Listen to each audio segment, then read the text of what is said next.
Thankfully, we are on the same power grid as the fire department, so we won't lose power. But I'm trying to get some work done, so hopefully I don't lose internet. But let me see if I can zoom in. The gutters have already overflowed. That's what that is right there.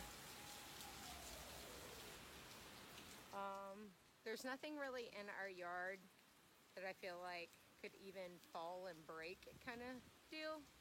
Like not even